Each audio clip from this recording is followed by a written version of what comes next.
안녕하세요. 홍씨의 퇴근길에 오신 것을 환영합니다. 저는 르노의 떠오르는 샛별 그랑 콜레오스 중에서도 가솔린 차량을 시승하고 있습니다. 제가 한 2달 전쯤에 하이브리드 차량을 시승을 했었고요. 2달 만에 이렇게 또 가솔린 차량을 시승하게 되었습니다. 최근에 그랑 콜레오스가 라인업이 하나가 더 증설이 되었는데요. 바로 블랙 전용 트림인 누아르 트림이 신설이 되었습니다. 근데 다만 그거는 한정판 리미티드 에디션 차량이라 가지고 999대만 판매가 된다라고 하거든요. 지금쯤은 아마 뭔가 약간 품절? 솔드아웃이 되지 않았을까 라는 예상이 들지만, 요즘 자동차 브랜드들이 이제 블랙 특화 트림이라고 해가지고 블랙 컬러에 약간 좀 진심인 것 같긴 합니다. 그래서 그랑 콜레오스도 블랙 특화 트림이 최근에 출시가 된 것 같아요. 아무튼 하이브리드를 처음 시승하고 저는 가솔린을 나중에 시승한 사람이잖아요. 그래서 제가 하이브리드 차량을 시승을 했을 때 내돈내산해도 괜찮은 중형 SUV다 라고 말씀을 드렸었고요. 또한 실제적으로 제가 며칠 동안 데일리카로 타고 다녔는데 너무 괜찮은 거예요. 일단 연비는 하이브리드, 특히 투모터 시스템을 사용하고 있다 보니까 엔진을 사용할 일이 없어가지고 연비는 진짜 만족스러웠습니다. 근데 대다수의 하이브리드 차량들은 연비가 만족스러워요. 왜냐면은 연비가 높게 잘 나오거든요. 근데 거기서 그랑 콜레오스만의 좀 약간 매력점이라 한다면은 사실 가격이지 않을까라는 생각이 듭니다. 실제로도 경쟁 차종으로 볼 수 있는 현대의 산타페와 기아의 소렌토가 있죠. 그리고 두 차량 모두 가솔린 파워트레인도 있고, 또 이제 소렌토 같은 경우는 디젤 파워트레인도 있고, 또 하이브리드도 같이 있잖아요.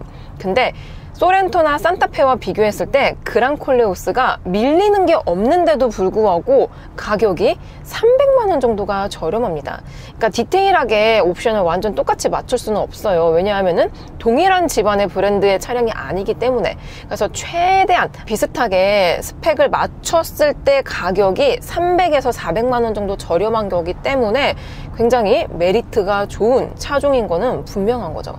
근데 그게 가솔린도 동일하긴 합니다. 다만 저는 가솔린을 먼저 시승한 후에 하이브리드를 타다면은 조금 더 뭔가 두 차종 간의 특장점을 좀 더 와닿게 느낄 수 있었을 것 같은데, 너무 상품성이 좋은 하이브리드를 먼저 시승한 후에 가솔린은 나중에 시승하다 보니까 나쁘진 않아요. 나쁘진 않은데 하이브리드가 조금 더 괜찮았던 것 같다라는 생각이 들긴 했습니다. 그리고 제가 본편 시승기에서 연비 트립 요거를 못 찾아가지고 순간 연비밖에 말씀을 안 드렸는데, 세상에 그랑 콜레오스 있잖아요. 트립 컴퓨터를 보통의 차량들은 이 스티어링이라서 조작을 할 수 있거든요. 아니면은 인포테인먼트에서 조작을 할 수가 있는데, 르노의 그랑 콜레오스는 깜빡이 있잖아요. 방향지시등 레버 이 끝 쪽에 리셋이라고 버튼이 있습니다. 요거를 눌러야지 이렇게 변경이 돼요. 그래서 누적 주행 정보라든지 아니면은 주행 상태, 그리고 타이어 공기압은 지금 36psi로 전륜 후륜 모두 동일하게 맞춰져 있습니다. 제가 데일리카로 타고 다녔을 때 평균 연비가 사실 그렇게 잘 나오진 않았어요. 한 9km, 그러니까 한 자릿수가 나오더라고요. 확실히 연비 부분에서는 하이브리드하고 비교했을 때 좀 많이 차이가 났습니다. 그랑 콜레오스 하이브리드는 복합 연비가 15km가 넘게 나오지만 실제 주행했을 때에는 거의 한 18km 정도가 나왔거든요. 사실 중형급의 SUV, 스포츠 유틸리티 차량의 연비가 15km 이상 나오면 진짜 잘 나오는 거거든요. 근데 18km면은 말 다 했죠. 거의 뭐 디젤 파워트레인 뺨치는 연비를 가지고 있었습니다. 그에 반해 가솔린, 제가 타고 있는 차량은 2.0 가솔린이거든요.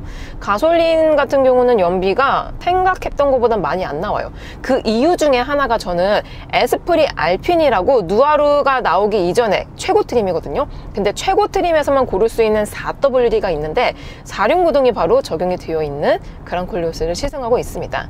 아무래도 2WD, 그러니까 전륜 기반으로만 달리는 차량들과 비교했을 때 얘는 4바퀴 모두가 열심히 구동을 하고 있잖아요. 그러다 보니까 연비가 떨어질 수밖에 없습니다. 그래서 그런지 제가 한 자릿수가 연비가 나오는 것 같아요. 그래서 이 가솔린이 하이브리드하고 비교했을 때 한 300만 원 정도가 저렴하긴 하거든요. 근데 제가 하이브리드 차량을 탈 때마다 누누이 말씀을 드리지만 연간 주행 가는 거리가 2만 킬로 이하다 하시는 분들은 가성비를 조금 더 초점을 맞추신다면 가솔린 파워트레인이 훨씬 좋습니다. 왜냐면은 차 가격이 있기 때문이죠. 근데 그에 반해 나는 연간 2만 킬로 정도를 주행하거나 혹은 그 이상이다 하시는 분들은 쉽게 말해서 차값을 뽕을 뽑는데 시간이 빨라집니다. 그러니까 주행 가는 거리가 많으신 분들은 확실히 하이브리드 파워트레인이 훨씬 더 가성비가 좋게 느껴지고요. 또한 이제 시내 주행 위주로 하시는 분들이 있잖아요. 대표적인 예가 저거든요. 저는 막히는 길 위주로 거의 갑니다. 그러니까 출퇴근길도 사실 밟을 수 있는 도로가 아예 없고 그 평균 속도가 나오거든요. 요즘은 평균 속도가 20km예요. 그러니까 엄청 막히는 길만 가는 사람인 거죠. 저 같은 분들이 하이브리드 파워트레인을 사용하면 훨씬 좋습니다. 왜냐하면 대다수의 하이브리드 파워트레인은 저속에서는 전기 모터로만 구동이 되거든요. 그러다 보니까 엔진을 사용 안 해서 연비가 높아집니다. 그래서 그런 분들에게는 하이브리드 파워트레인을 추천을 해드리기가 좋지만 근데 그랑콜레오스는 좀 방향성이 다릅니다. 일단 엔진도 다르고 변속기도 다르고 파워트레인 시스템 자체가 달라서 그런 건지 몰라도 주행 감각이 조금의 차이가 있어요. 일단 공차 중량의 차이도 있기는 한데 하이브리드 파워트레인이 보통 적게는 몇십 킬로에서 많게는 막 몇백 킬로까지 중량이 좀 더 많이 나가거든요. 왜냐면은 전기 모터 들어가지, 배터리 들어가지, 하이브리드 시스템 들어가지 이러다 보니까 무게가 무거워져서 거기서 오는 손실 포인트가 있을 수도 있지만 근데 대다수의 차량들이 중량이 조금 무거워지면 있잖아요. 오히려 승차감이 좋아지는 경우가 생깁니다. 그러니까 차량의 탑승 인원이 적거나 아니면 적재물이 없을 때 그럴 때에는 안 좋은路면을 지속적으로 가면 차량이 좀 약간 통통 튕길 수가 있거든요. 그런 것들을 차량 중량이 무거워지면 좀 살짝 잡아주는 게 있습니다. 그런 면에서는 오히려 승차감이라든지 하체 감각은 하이브리드가 조금 더 좋게 느껴졌습니다. 하이브리드하고 가솔린 파워트레인의 차이를 말하다가 갑자기 이렇게 터널로 들어왔죠. 사실 오늘 행사가 있었습니다. 오전에 캐딜락 에스컬레이드 신형이 국내 시장에 출시가 돼가지고 에스컬레이드를 촬영을 하고 다시 요 그랑콜레오스 촬영을 하고 다시 또 이제 사무실로 복귀하고 있는 중인데요. 일단 제가 타고 있는 차량은 에스프리 알핀 트림입니다. 그러니까 최고 트림이라 가지고 전용 내외장 디자인이 들어가거든요. 근데 반대로 제가 2달 전에 시승했었던 하이브리드는 아이코닉 트림이었습니다. 그러니까 그냥 일반적인 트림인 거죠. 그래서 실내에서 봤을 때 요 앰비언트 라이트의 디자인이 살짝 달랐거든요. 분명히 일반적인 선형이었는데 최고 트림인 에스프리 알핀은 이거 보세요. 기하학적인 패턴? 무늬가 들어가면서 뭔가 자동차 실내 같다라는 느낌이 들진 않습니다. 뭔가 약간 뮤지엄에 오면은 막 이런 막 기깔나는 이런 막 데코 막 기믹 이런 거 들어가거든요. 그런 느낌이 납니다. 그리고 앰비언트 라이트 컬러는 다양하게 조절을 할 수가 있습니다. 저는 지금 블루 컬러로 해놨고요. 여기서 퍼플 보라 색깔로 해놓으면 근데 핑크색인데요 이거? 핑크색입니다. 그리고 레드 컬러. 근데 레드 컬러가 굉장히 강렬해가지고 운전 중에 이 레드 컬러는 자꾸 시야에 걸려서 방해가 되더라고요. 저는 개인적으로 그랬습니다. 그리고 오렌지 빛깔, 홍시 빛깔의 주황색, 그리고 옐로우 컬러. 근데 옐로우 컬러도 마찬가지로 주행 중에 바꾸면 좀 시야가 많이 가가지고 불편하더라고요. 그리고 그린 컬러까지 다양한 앰비언트 컬러가 들어간다는 게 특징이고요. 다만 아쉬운 게 이게 1열에만 들어갑니다. 2열에는 앰비언트 라이트가 없습니다. 요거는 좀 2열까지 같이 넣어놨으면 어땠을까 하는 생각이 들기도 하지만 또 반대로 가격을 생각하면 납득이 가긴 합니다. 경쟁 차종보다 300만 원 정도 저렴하기 때문에 요 정도는 용인할 수 있는 수준이지 않나 라는 생각이 들긴 해요. 지금은 제가 동적 모드로 실행을 시켜놨는데 이런 식으로 밝아졌다 어두워졌다, 약간 크리스마스 전구처럼 어두워졌다 밝아졌다 이럽니다. 근데 이게 운전 중에 사용하면 되게 정신없어요. 물론 뭐 조수석에 앉은 사람들은 좋겠죠. 재밌으니까. 이렇게 무지개 터널 무지개 터널하고 같이 오니까 정신이 없어요 지금. 이거 약간 클럽인데? 아무튼 이렇게 동적 모드의 앰비언트 라이트도 같이 들어가 있고요. 또 제가 본편 시승기에서 보여드리진 못했지만 실내에 딱 이제 탑승을 하면 있잖아요. 웰컴 사운드와 함께 애니메이션이 살짝 나오는데 저는 지금 막 주님이 강림하신 줄 알았어요. 되게 막 하면서 웅장한 사운드가 나오는 거예요. 그래서 뭐지? 막 그랬거든요. 다른 타 브랜드하고 다르게 좀 세심한 디테일에 신경을 많이 쓰는 차량이다 라고 느껴졌습니다.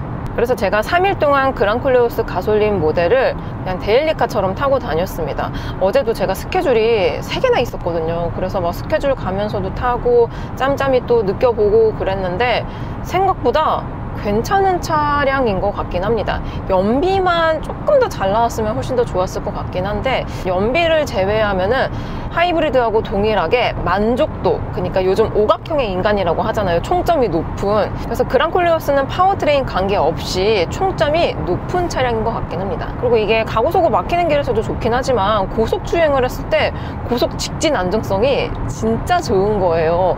그러니까 동급이라고 볼 수 있는 소렌토 산타페 같은 경우는 아무래도 좀 한국인, 그러니까 한국 브랜드잖아요. 그러다 보니까 한국인이 좋아하는 푹신푹신하고 안락한 하체를 위해서 그냥 데일리카로 타고 아니면 막히는 도로에선 좋지만 고속주행, 고속에서 초고속 영역으로 진입을 했을 때에는 고속 직진 안정성이 좋다, 안정적이다 라고 말을 할 수는 없거든요. 근데 그랑콜레오스는 뭐 지리자동차를 약간 개발한 차량이긴 하지만 그래도 브랜드 자체가 르노 거잖아요. 실제로도 이게 르노 엠블럼을 달기 위해서 약간의 매핑과 튜닝들이 되었다고 합니다. 가령 서스펜션 댐핑 같은 것들도 지리자동차에 들어가는 거하고 조금 다른 게 들어갔다라고 알고 있거든요. 그래서 그런지 유럽차의 특징, 유럽차의 그런 향기가 그랑콜레오스에도 살짝씩 묻어나 있습니다. 그래서 고속주행을 했을 때 좀 더 만족스러운 차량이었던 것 같아요. 근데 아쉬운 것 중에 하나가, 저는 자차를 선루프가 없는 차량을 탄 적이 없습니다. 저는 꾸준히 늘 선루프가 있는 차량을 타고 다녔는데요. 그랑콜레오스는 선루프를 선택을 할 수가 없습니다. 옵션상에 아예 없어요.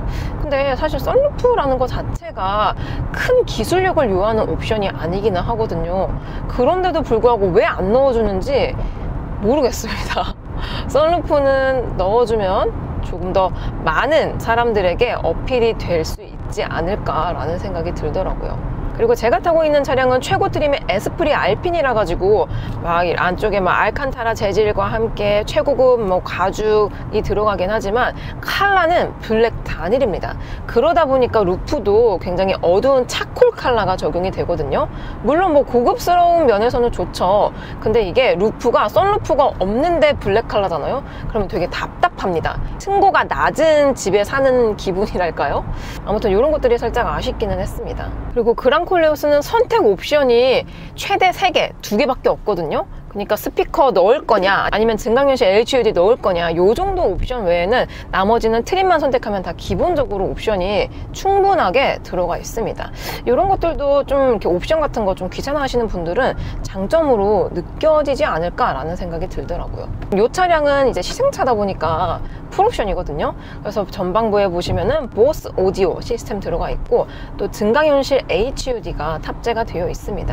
증강현실이라고 해가지고 내비를 찍으면은 이게 화살표로 만약에 직진이면 직진으로 가라, 아니면 우회전이면 우회전으로 이렇게 꺾어서 가라, 이런 것들을 HUD, 헤드업 디스플레이로 보여주고 있습니다. 이런 것들이 초보 운전이거나 아니면 초행길 있잖아요. 오늘 제가 에스컬레이드를 촬영을 하느라고 초행길을 가가지고 약간 좀 막 버벅거리고 이 길이 맞나 여기가 맞나 이러면서 약간 우왕좌왕 다녔는데, 확실히 증강현실 내비가 있다 보니까 길을 헤매지 않고 한 번에 찾아갔습니다. 그리고 3일간 제가 이 그랑콜레오스 가솔린으로 데일리카로 타고 다니면서 느낀 점 중에 하나가 에이다스가 생각보다 되게 빵빵하고 인식률이 좋습니다. 그리고 가령 막 주차할 때 있잖아요. 지금은 제가 주행하는 상황이라서 이 360도 어라운드 뷰가 좀 이따 꺼질 거거든요. 근데 아무튼 주차하는 상황에서는 굉장히 편리하더라고요. 만약에 앞에 벽이 있잖아요. 그러면 벽과 내 차의 거리가 몇 센치인지 이런 것들을 수치화해서 보여주고 있고요. 또 이제 수치가 잘 안 보이시는 분들을 위해서 컬러로도 한 번 더 보여주고 있습니다.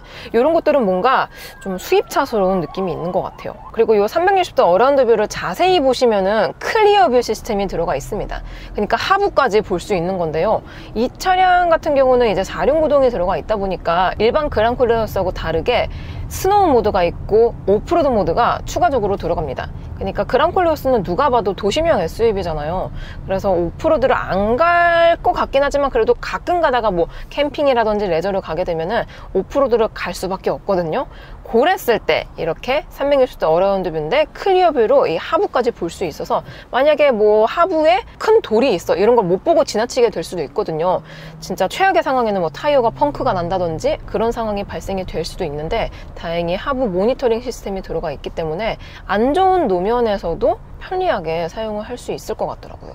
그리고 그랑 콜레오스가 한국 시장에 출시가 된 지 이제 한 1년 정도가 되어 가고 있는데 막 방금 출시된 엄청나게 따끈따끈한 신차는 아니잖아요. 그리고 실제로도 판매율이 지금 꽤 높은 편에 속하기 때문에 도로에도 그랑 콜레오스가 많이 지나다니고 있는데요.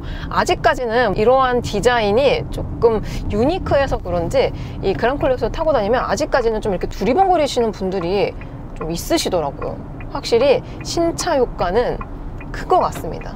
큰 것 같아요. 그리고 제가 조수석에서 그랑 콜레오스를 타보진 않았지만 조수석에서도 요 12.3인치 모니터가 있잖아요. 디스플레이. 근데 이게 이어폰하고 연동이 되는데 사운드를 그냥 이 조수석에서만 또 들을 수가 있다고 합니다. 칸막이만 없는 거지 개별적인 사운드 시스템을 조수석과 운전석에서 따로 들을 수가 있는 거죠. 이런 것들도 되게 디테일한 것 같아요. 확실히 이런 유럽 브랜드의 차들은 디테일에 상당히 진심인 것 같습니다. 지금 노면 안 좋은 구간 이렇게 덜컹덜컹 하면서 가고 있거든요. 근데 이게 20인치가 지금 적용이 되어 있는 그랑 콜레오스거든요. 20인치 기준으로 저소음 폼 타이어가 적용이 되어 있다라고 하지만 타이어가 들어가 있는 것 치고는 노면의 소음을 막 엄청나게 잘 막아준다는 느낌이 들진 않습니다. 하체 방음이라든지 이런 하체의 승차감 이런 것들은 확실히 현대기아 차량들하고 좀 지향점이 다르게 느껴지긴 해요. 그리고 제가 본편 시승기에서는 시승을 할 때 비가 많이 오는 날 타가지고 아쉽게도 풀악셀을 완전히 깊이 밟아보진 못했지만 그러고 나서 비가 안 오는 날 제가 풀악셀을 밟아봤거든요. 세상에 야 진짜 파워가 장난이 아닌 거예요. 분명히 200마력대 차인데 뭐랄까 약간 300마력대 정도 되는 차를 탄 것처럼 출력이 엄청났습니다. 출력은 오히려 하이브리드보다 가솔린, 제가 타고 있는 가솔린이 훨씬 좋았어요. 훨씬 좋았습니다. 근데 신기한 것 중에 하나가 그랑 콜레오스 가솔린은 2.0 가솔린 터보 엔진과 DCT 7단 변속기가 맞물리거든요. 근데 지금 제가 타고 있는 에스프리 알핀에서만 선택이 가능한 4WD 이 4륜구동 차량에게만 변속기가 다른 게 탑재가 됩니다. 지금 이 차량만 자동 8단이 적용이 되는데요. 왜 그렇게 세팅을 했는지 약간 궁금합니다. 궁금해요. 아무래도 DCT, 듀얼 클러치 변속기는 호불호가 살짝 있는 타입에 속하잖아요. 자동 변속기보다. 그러다 보니까 자동 변속기를 가지고 싶으면은 무조건 최고 트림의 4륜을 넣어라 라는 무언가의 압박처럼 들리거든요, 저는. 그래서 이거는 좀 뭔가 알쏭달쏭합니다. 신기해요. 그리고 드라이브 모드로 바꾸면은 이제 웰컴 사운드 같은 게 나오거든요. 한번 바꿔볼까요? 컴포트 모드, 에코, 스포츠 모드, AI 모드, 스노우 모드 이런 식으로 뭔가 신형 미니가 이런 식으로 드라이브 모드로 바꾸면은 사운드 시스템이 막 호르르 하고 나오거든요. 호르르 히히 이러는데 이런 것들도 약간 독일차의 감성과 비슷하게 느껴집니다. 독특하고 신선해요. 아무튼 여러분들은 퇴근 중이신가요? 오늘 하루도 정말 수고 많으셨고요. 저는 그럼 다음 리뷰 때 뵙도록 하겠습니다. 저는 거의 다 도착하기 때문에 이만 카메라를 꺼보도록 해볼게요. 그럼 안녕! 안녕!